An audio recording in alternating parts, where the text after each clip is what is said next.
siaran langsung aneh biker subuhan ya.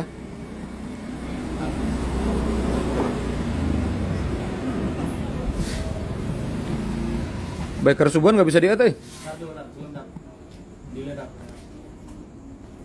nggak dicari akunnya juga nggak bisa di sini. Di band ya.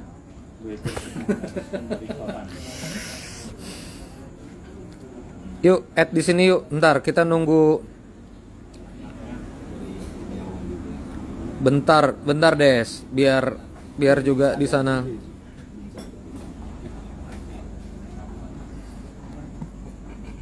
Udah belum? Add bikers. Bikers kan atau gimana sih? Iya, Bikers. Gak muncul ya? Terus aja. Terus langsung di search. Gak mau. Bikers S2.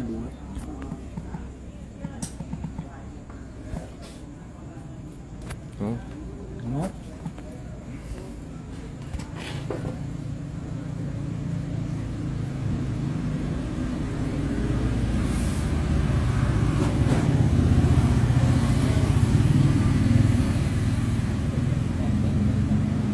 Udah?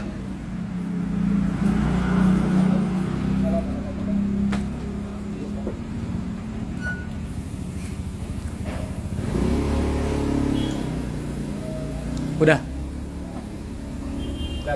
Minta bergabung.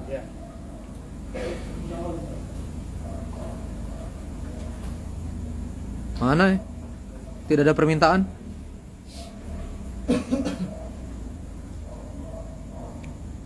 Dulu live-nya beliau. Klik live saya dulu. Belum di add. Sudah.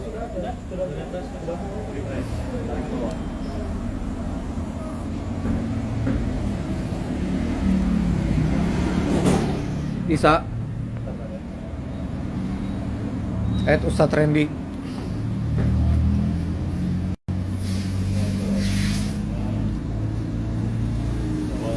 Minta bergabung.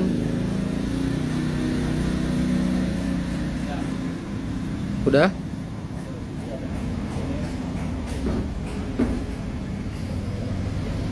Baker Subuhan Balikpapan tuh udah muncul. Hah? Ini perpindahan sudah. Oke.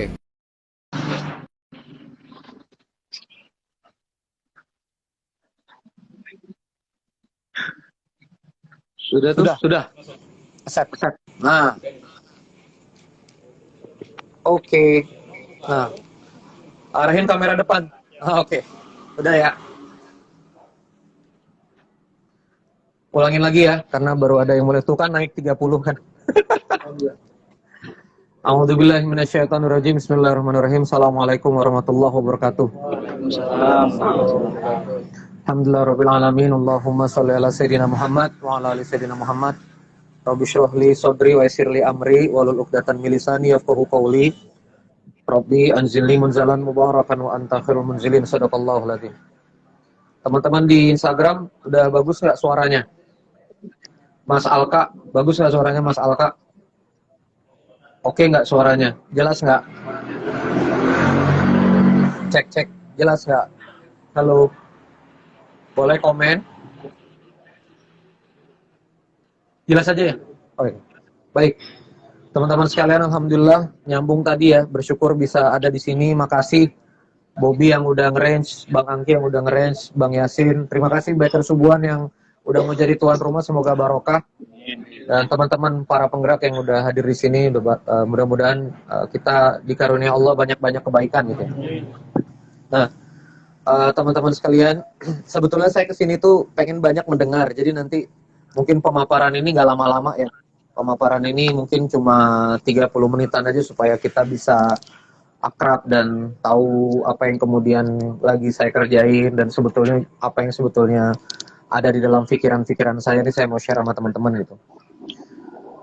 Nah jadi kalau boleh berbagi nih sama kawan-kawan sekalian, saya termasuk yang kemudian tuh dulu cari-cari banyak metodologi dakwah gitu ya. Kira-kira sebetulnya masyarakat ini dakwahnya ini harusnya gimana sih gitu. mulai yang sifatnya taklim sampai kemudian mungkin kalau pernah dengar Serikat Saudagar Nusantara SSN, terus entrepreneur, mungkin kita jalurnya lewat entrepreneurship nih, ngajak mereka berdaya dan seterusnya. Sampai akhirnya dari pencarian itu ketemu lama kayak Lukman. Ya mirip lah, kalau saya lihat itu, waduh, kopinya datang. Silakan.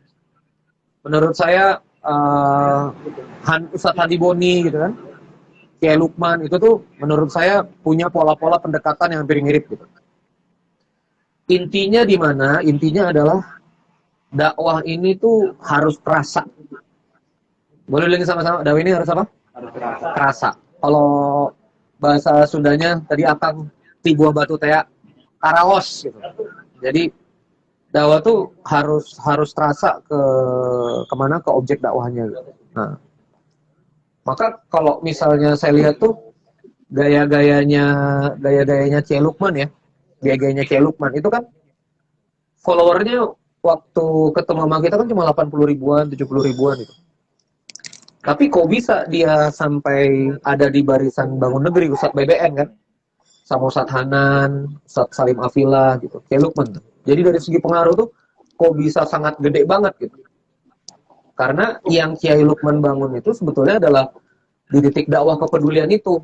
Jadi bukan cuma ngenarasiin dakwahnya, tapi dakwahnya itu terasa dengan berasnya. Kan kalau Kiai Lukman kan beras ya, beras gitu, kerasa. Ustadz Hadi Boni itu kan juga ya. Jadi kalau Ustadz Hadi Boni itu ketika dia apa? Lagi nggak fokus ya. Pesan-pesan dulu aja, nggak apa-apa. Udah bang. Aman. Nah jadi sama kayak Ustadz Hadi Boni juga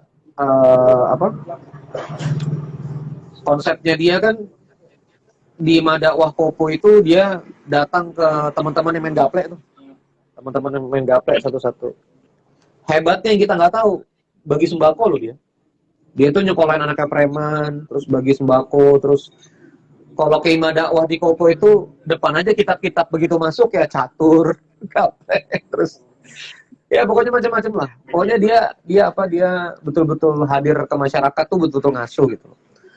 Nah maka yang kemudian mulai kami sadari, saya juga sama Kak Ana mulai menyadari, itu kita nggak bisa cuma dakwah dan cuma sekedar ngomong doang gitu. Kita harus ada yang kita bawa. Makanya kalau berkabox kan ngasih nasi box gitu ya.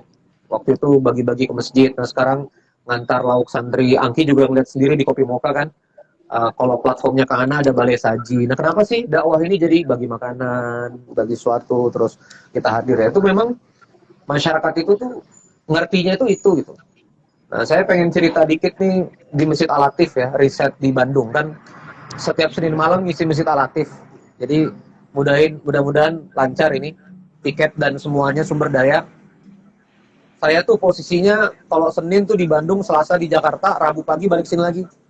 Terus Senin balik ke Bandung lagi. Jadi ke Bandung tuh seminggu sekali lah. Ya kayak Marconi Kampung Baru lah gitu. Nah itu di Masjid Al-Latif tuh awalnya sih majelis ini udah ada sebelum pandemi gitu ya. Tapi kemudian waktu majelis ini dimulai lagi saya pengen cara yang berbeda gitu. Jadi setelah majelis itu ada nasi box. Bahkan kalau kemarin lihat di Instagram kan silakan yang mau ngirim GoFood gitu. GoFoodnya datang terus infak beras Bandung bawain beras 2 kilo untuk jamaah. Itu di temu kedua tuh naik go double si majelis ini. Dan apa ya? Ke orang-orang di rumah kayak misalnya dia habis datang dari majelis kan pulang kan ketemu mamanya kan, habis ketemu mamanya kan dia kasih beras tuh kan, mamanya nanya dari mana, dari majelis talim, majelis apa dikasih beras.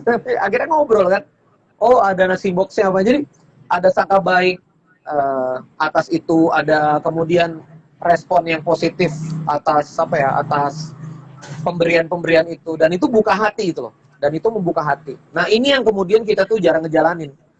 Padahal tuh caranya sederhana aja, ajak masyarakat untuk kontribut. Jadi kalau biker subuhan udah ngumpul, ajak masyarakat untuk kontribut. Saya sekarang mulai masuk pada kaidah ideologisnya ya. Saya pengen, daripada kita cuma teori-teori ngambang, kalau nggak ada menjejak pada dalil kan juga repot. Yang pertama tuh dalilnya sebetulnya di Ilafi Quraisy. Surah Lilafi Quraisy itu kan gini kan, Lilafi Quraisy ilafihim rihlatash syita'i was-shaif. Falyabudu rabb hadzal bait alladzi at'amahum min ju'. Dialah Allah yang ngasih makan wa amanahum min khauf, dan dia yang kasih kenyamanan pada kekhawatiran. Kan kalau kita lihat kalimat bahasa Qur'annya cuma dialah yang ngasih makan, dia yang bikin tenang hati. Sebetulnya ini algoritma, proses. Kalau perutnya udah kenyang, hatinya nyaman. Saya salah juga nih nggak bawa makanan ya. Kita cuma ngomong doang. Sorry kita nggak siap-siap gitu. Jadi, nah itu juga khauf kan, kalimatnya khauf kan. Khauf itu sebetulnya bahasa Arab itu termasuk kekhawatiran apa ya, persepsi sama dakwah yang aneh-aneh gitu loh. Itu juga bagian dari khauf. Dakwah ini paling begini, dakwah ini paling begini apa. Kalau kita nyebutnya apa sih? Sahwasangka ya. Kita nyebutnya kan sahwasangka kan. Jadi kalau misalnya orang tuh sama dakwah itu sahwasangka, entah teroris lah, entah ekstrim lah, entah apalah. Nah, syahwasangka itu harus diturunin. Syahwasangka itu dilawannya pakai apa? Pakai penjelasan atau pakai makan? Di ayat ini. Pakai makan. Pakai makan atau pakai penjelasan? Pakai makan, Pak. Makanya sorry nih, misalnya ente aktif di parpol, ente mau main politik narasi, itu di hari itu bakal kalah sama politik uang. Bener kan, Pak? Karena bukan masalah, masyarakat ini bisa dibeli atau enggak. Masyarakat itu cuma merasakan siapa yang lebih berdampak gitu. Jadi kalau pasar dakwah itu kayak piramid. Yang dia itu yang dia itu menerima Islam karena pemikiran dan tersentuh hati itu kecil di atas. Dalilnya di mana? Di fase makiyah. Ente lihat fase makiyah 13 tahun Rasulullah dakwah. Berapa kaum muslimin? 300 sampai 500 orang. Yang hijrah ke Madinah 300, yang bersiap di Madinah itu sekitar 80 sekian orang, Baiat Aqabah 1-2. Yang ke Habasyah di gelombang pertama itu sekian 100 tapi balik lagi. Jadi jumlah kaum muslimin itu 500-an kurang lebih, 13 tahun dakwah. Perang Badar mulai 1000 sekian. Perang Badar mulai 300, ada yang sebagian nggak ikut. Perang Khandaq itu udah mulai angkanya 3.000-an perang Khandaq ya. Begitu Fatu Mekah dari Madinah pasukannya 10.000. Tapi begitu Rasulullah Haji Wada, itu data di Ibnu Katsir Haji Wada itu 114.000 jamaah haji bersama Rasulullah. Berapa jumlahnya? 114.000. Padahal 8 Hijriah itu masih 10.000. Perang Hunain, ini kan Fatu Mekahnya Ramadan. Perang Hunainnya Syawal. Itu perang Hunain itu baru 12.000 nambahnya kaum muslimin itu. Tapi lewat 2 tahun, 11 Hijriah Rasulullah wafat. Berapa itu Haji Wada? Tadi 114.000. Kenapa teman-teman sekalian? Karena begitu Fatu Mekah terjadi namanya Amul Mufud. Amul Mufud, tahun penaklukan. Kenapa? Masuk Islam enak. Masuk Islam enak.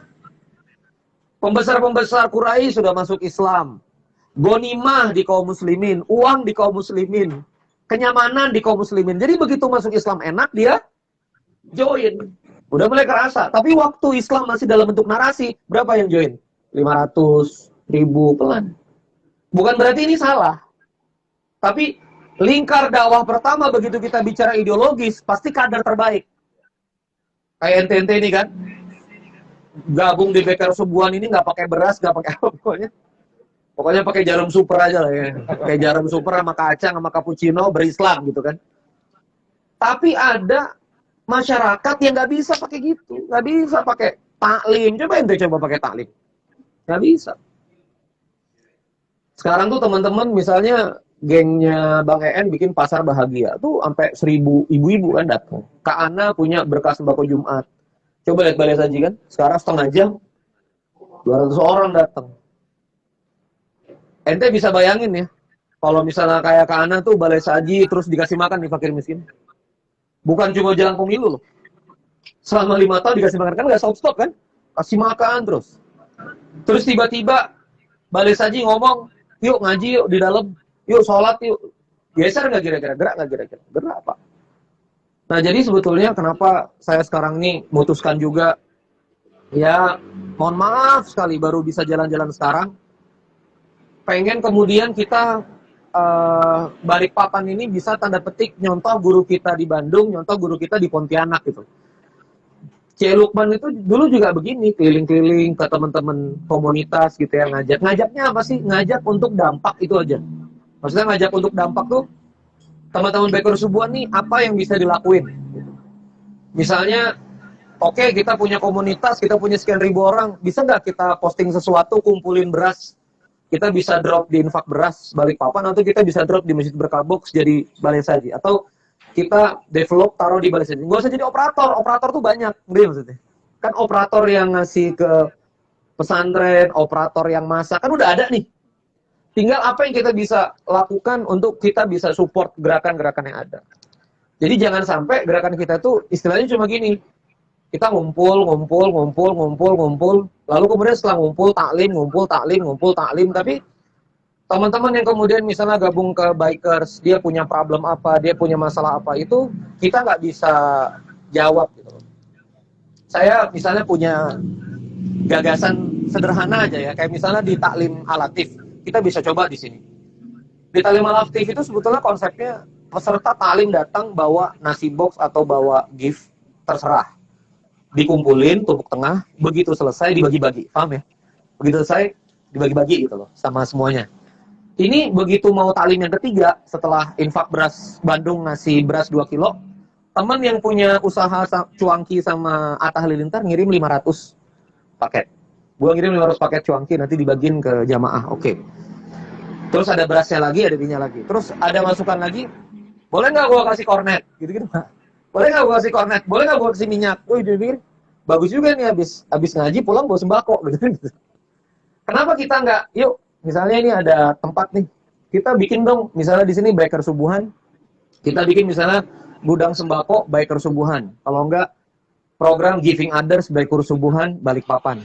Udah, yang teman-teman yang mau bawa beras, yang mau bawa ini segala macam, nanti dijemput deh sama teman-teman bikers, berasnya atau telur apa, yang kering-kering aja. Yang kering-kering apa sih bisa disimpan? Beras, kornet, minyak, teh, apalagi tuh, gula, apalagi tuh. Ya tepung atau apa segala macam. Pokoknya yang gampang dihandling lah. Dia apa?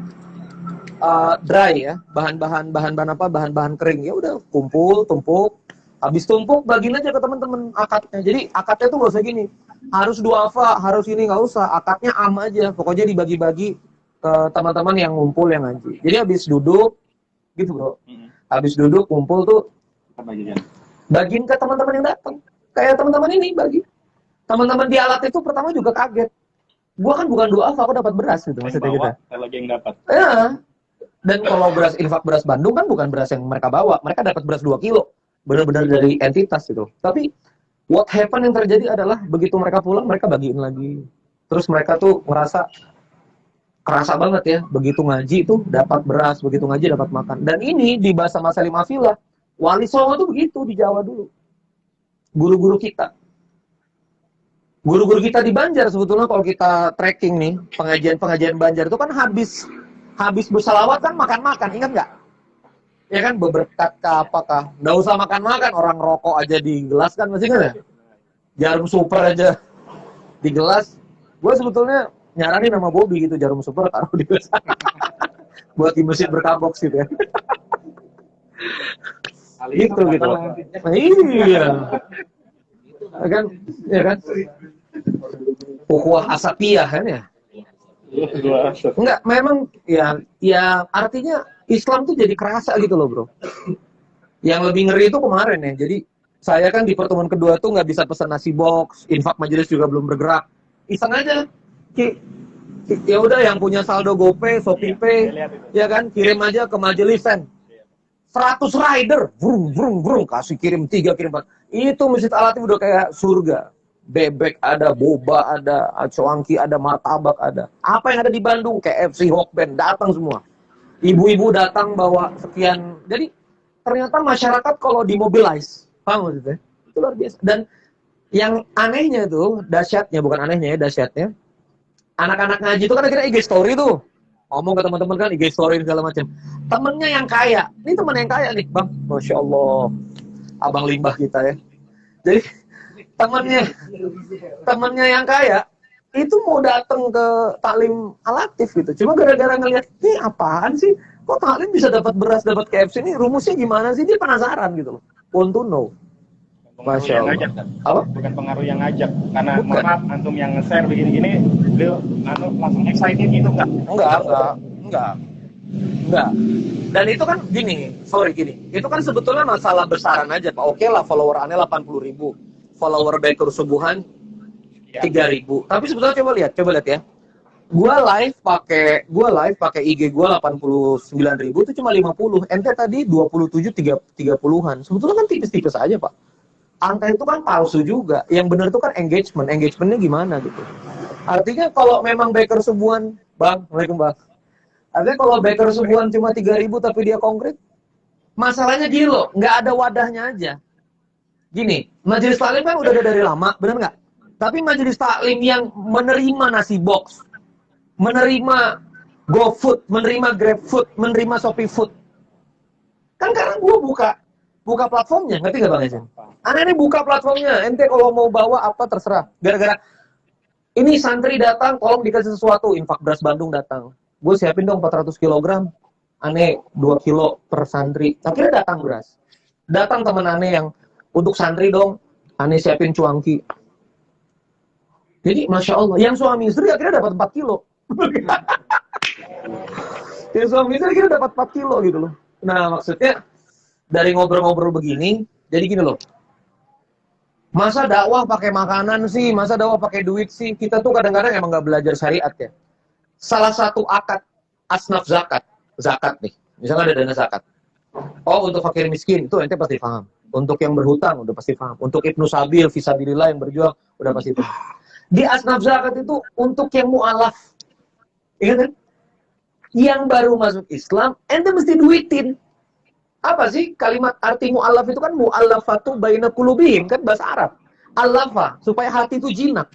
Jadi mu'alaf itu bukan newcomers di Islam. Mu'alaf itu artinya seseorang yang hatinya harus dialafa. Ya, apa itu dialafa? Surah Al-Imran.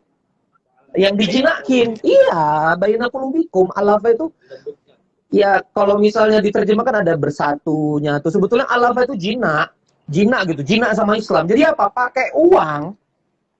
Jadi menjinakkan hati pakai uang itu syariat kita.